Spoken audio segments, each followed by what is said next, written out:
Do hit subscribe if you haven't yet. And if you get through the video and you approve of the content, go back and give it a thumbs up. I appreciate that very much. Notifications on so you're alerted every time new Always Irish information drops. Twitter, search bar Always Irish or at JKZND. For emails, alwaysirishnd@gmail.com. Audio only anywhere you want me. You could get me. As always, merchandise link below in the description. So, I have returned from a week's worth of vacation in mostly sunny, often rainy Florida. A lot has happened since I've been gone. Recruiting stuff's gone on. Getting out of my normal routine is good because I'm in a new environment and I have some extra free time. I'm not at work dealing with all that. I'm laying there by the pool at my brother's place in Florida, and I'm just marinating Notre Dame thoughts, sitting there thinking about stuff, show topics, just my feelings overall. It was a nice little pause and reset for me to kind of let some things marinate, okay? And so we're going to go over kind of where my mind's at right now with this program, in particular this summer, kind of the vibe and where I feel that we're at. So before I do that, one thing is, I mentioned that I was going to post a Bush Push documentary that I was going to run when I was gone on vacation. I decided to hold off on that.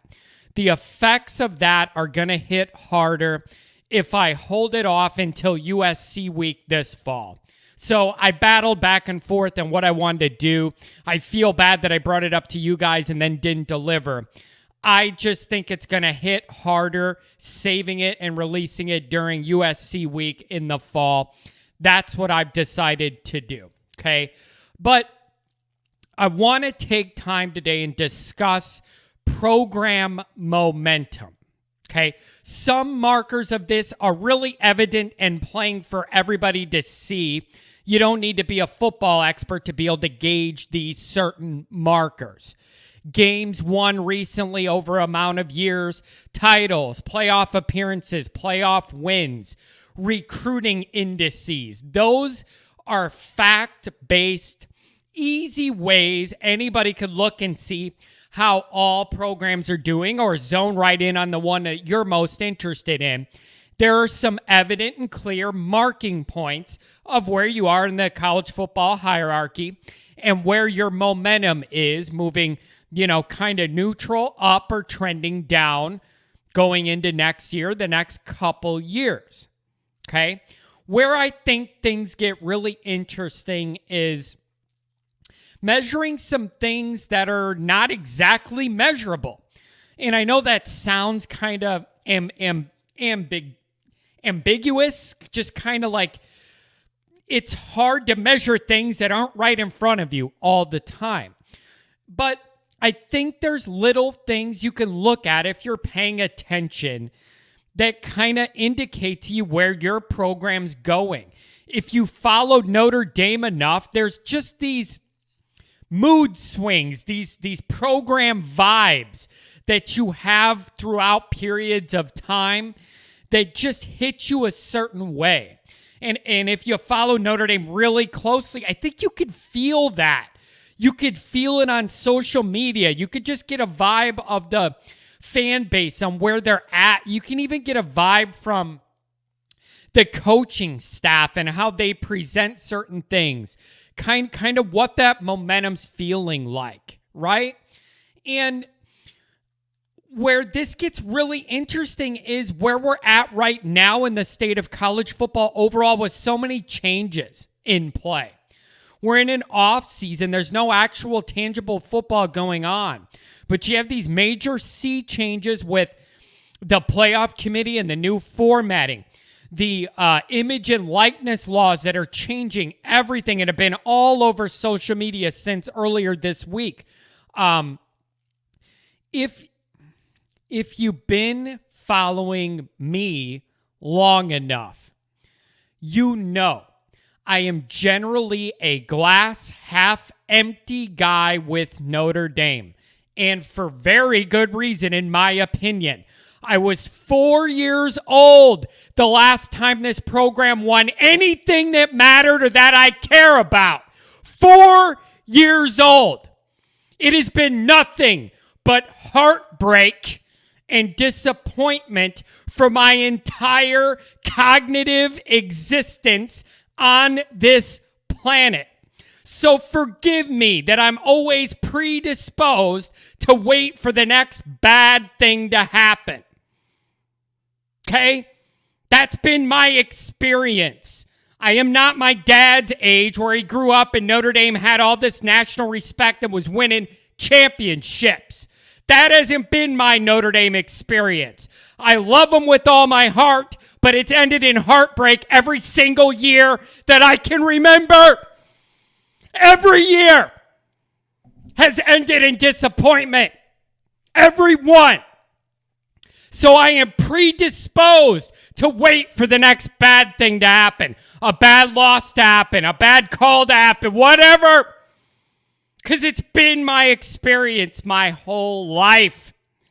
So I am predisposed to protect my emotions and expect bad things. Or if not bad, not as good as I want them to be. Okay? If not terrible, still, at the end of every single year of my existence, that my brain, whatever's left of it, has worked, has ended in frustration and disappointment. So forgive me. That's my default position. It's all I've known. It's all I've known.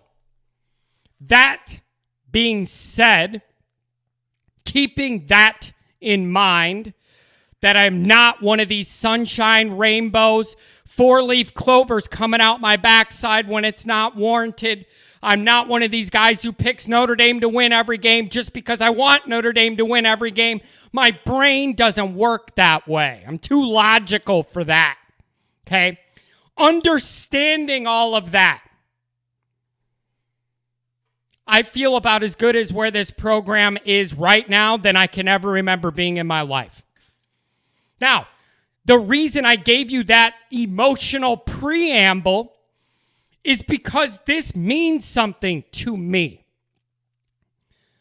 Being the way I am and the predisposition I have to expect failure, frustration, and falling short from my whole experience with this program in my life, the fact that I'm sitting there in Florida last week, laying by my brother's pool, just looking at the blue sky, and I'm thinking, man, I feel really good about where we're at right now. That really registered to me because that's not a natural feeling I have about this program regularly. Because of the reasons I stated, it takes a lot to get me into a mental and emotional space to where I can logically, literally line this up and say, I feel really, really good about where we are right now. And I genuinely do feel that way. And it's a little uncomfortable and exciting at the same time. But for me to get to this point, things got to be going pretty darn good because I'm Captain Skeptical, Captain Glass Half Empty, waiting for something bad to happen guy with this program. So for me to be in this mind space, there's a lot of things going right.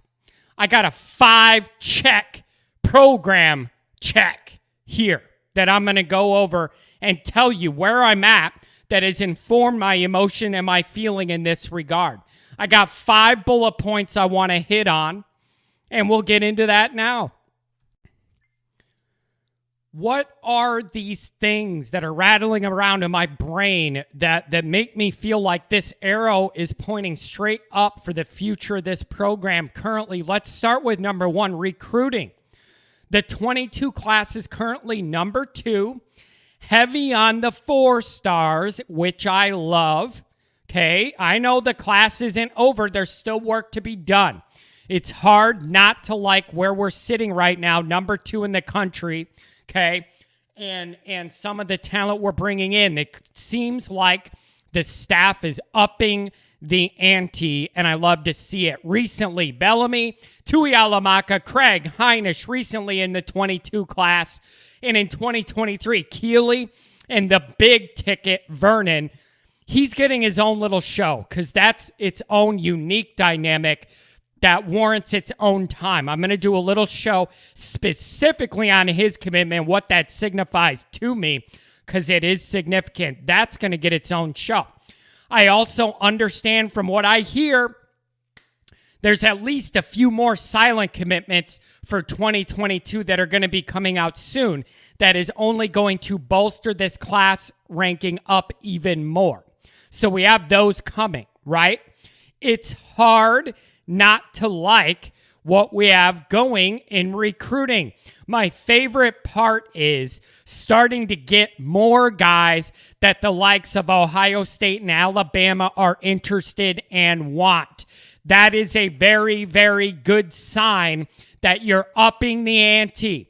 You're going up an echelon in the caliber of guys you want when those teams are interested in your guys. Now, while I love this overall, because I'm me, I still need to get this out, okay? I can't go a whole show and everything be totally positive. It ain't going to happen. But I need a little more mega star power on offense. They are behind the defense a lot, in my opinion, of overall top-end talent. That's just my opinion, okay? Some of that, we've known the defense is a strength of this program, and they're continuing to get even better, and the talent they're getting continues to rise. The offensive recruiting needs to match that, or get some coaches in there who can match that, or let Marcus Freeman recruit offense as well. Like, you might laugh, oh, he's a defensive guy. I don't care. He's the best recruiter on the staff. Let him go after your top offensive targets too.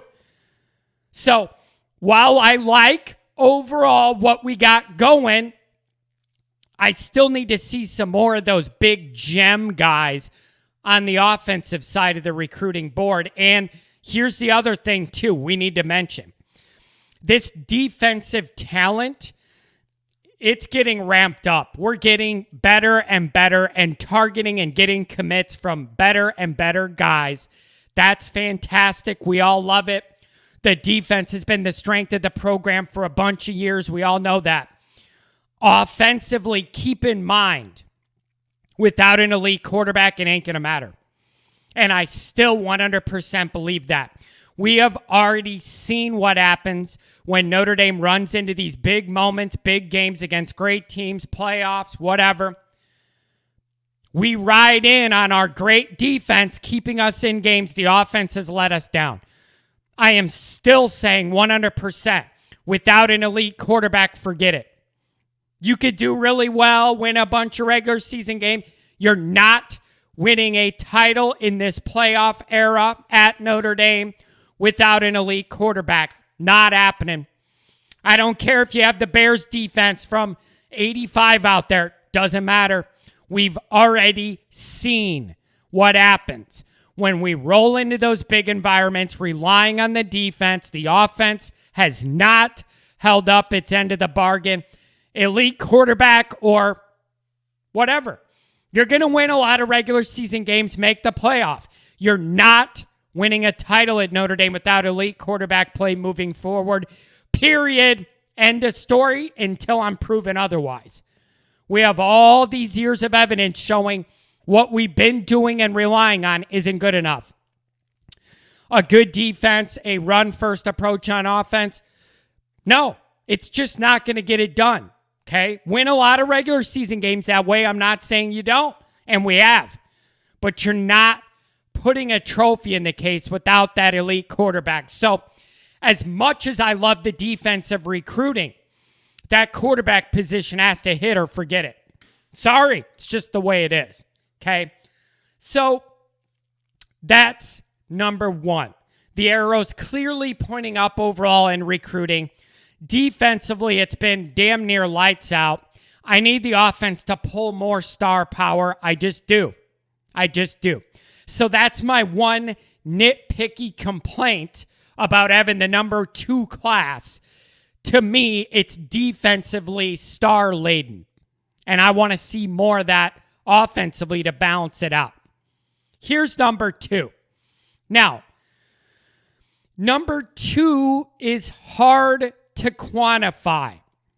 I do not have a good way to quantify it, but it's a feeling. Staff cohesion.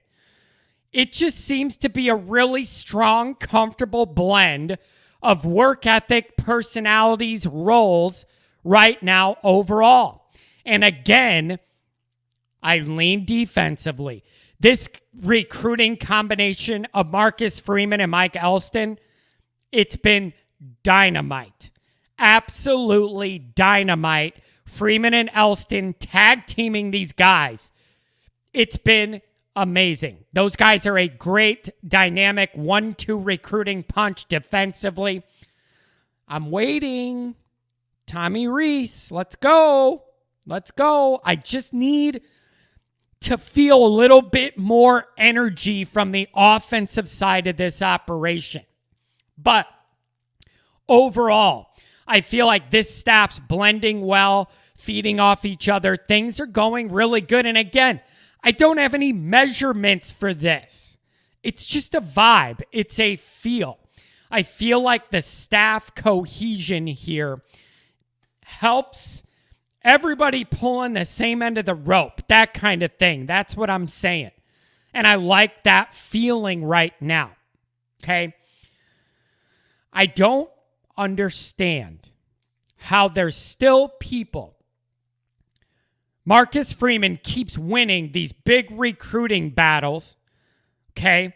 Most recently stealing a 5-star guy right out from Ohio and Ohio State's nose, going in there yanking this guy, and I still have people responding to my hashtag, the Freeman factor, with, he hasn't even coached a game yet, settle down. No, I'm not going to settle down. You know why? Here's what I figure. If Marcus Freeman put up such good, respectable numbers at Cincinnati, there's no way it's going to fail at Notre Dame with access to way better talent. It makes no sense to me that it would not work here. If the numbers were good at Cincinnati, where's Cincinnati? Ohio. You're not getting any top players in state. They're all going to Ohio State if Ohio State wants them. So in your own state, Freeman was dealing with Ohio State's leftovers, put up great numbers, and improved that defense immensely. If that's the work he did there, with the talent he could get at Notre Dame, I have no worries about this. I have no worries.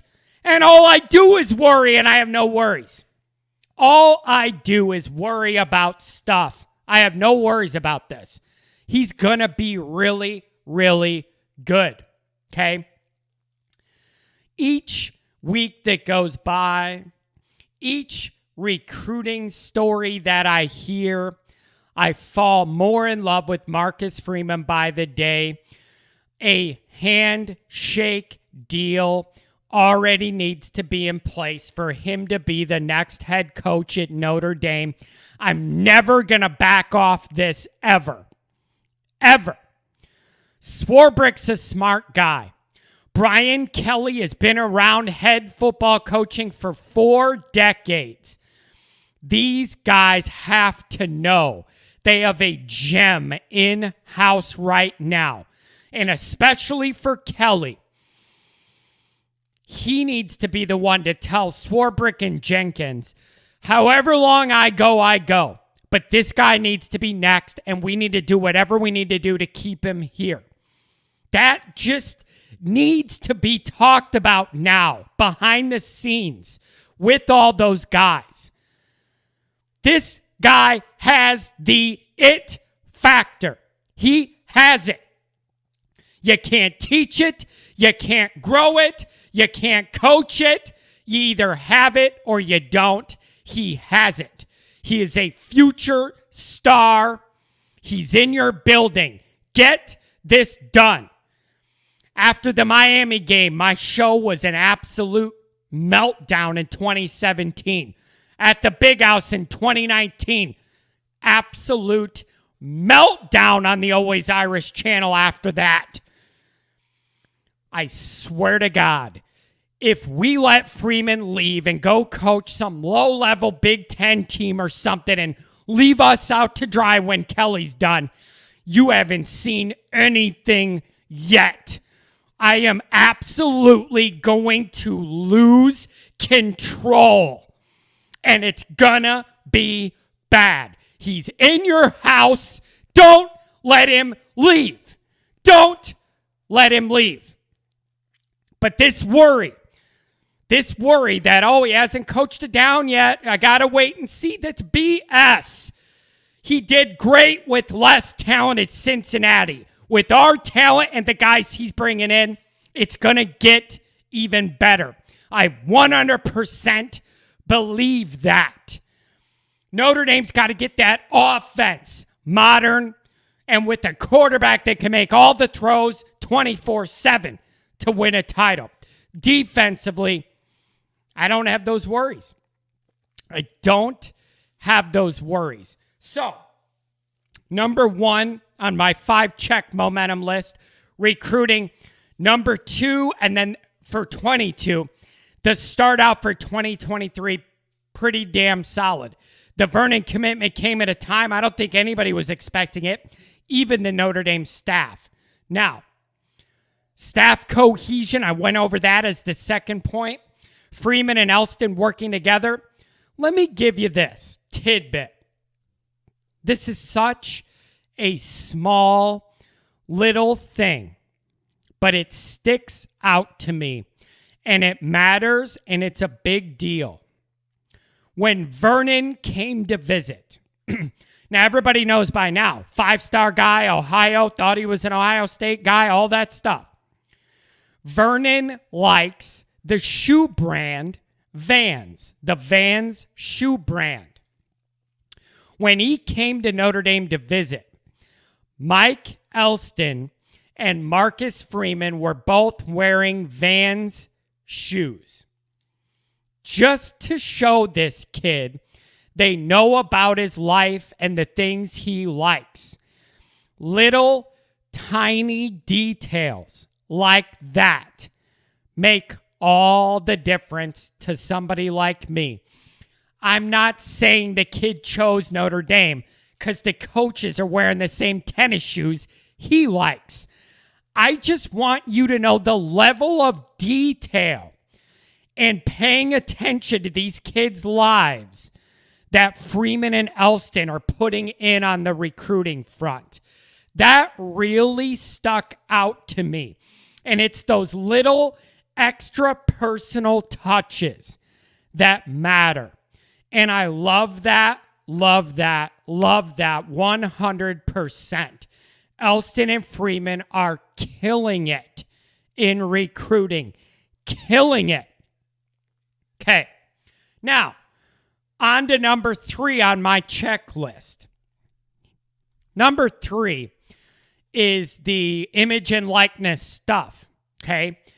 Day 1 that it became legal for players to do this, boom, all over social media, Notre Dame players were posting their deals. Okay. Love to see it. Some creative, some unique stuff. Branding, logos, who they're hooking up with to work with, okay? I love seeing our guys so engaged so early. Also, Brian Kelly says Notre Dame will be dropping an official program or plan for this soon.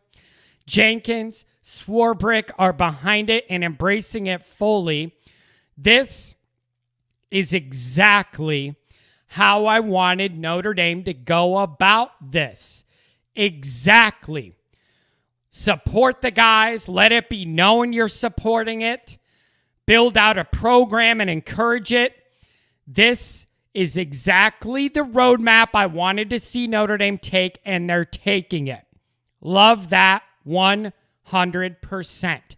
It's exactly what I wanted to see them do. Great. Perfect. Love it. Can't wait to see what Notre Dame comes up with officially as a framework program for this. It's a big deal in recruiting moving forward. Number 4. Most of the offseason news is good. No BS, not a lot of injuries, not a bunch of guys getting arrested and tomfoolery. Yeah, we lost a couple guys to the portal. Nobody I'm freaking out over. So that helps with momentum as well. You're not taking steps back with bad publicity, injuries, guys getting in trouble. That's a very simple thing, but it's important, and it goes into the equation. Okay? Number 5. I have the feeling that the new playoff format mentality within the program of Notre Dame is, yes, we have an extra game we need to play, but I think the feeling in the program is we're going to be in this tournament every single year. I think they're confident in that, feeling that they're going to get spins at the playoff wheel every single year based off the natural talent we're going to have in this program. And I like feeling that vibe. Again, I can't quantify this. I just have a feeling like there's almost an energy that's come out of this. Like, great, we're going to be in it every single year, and we're going to go win that extra game and give ourselves a chance.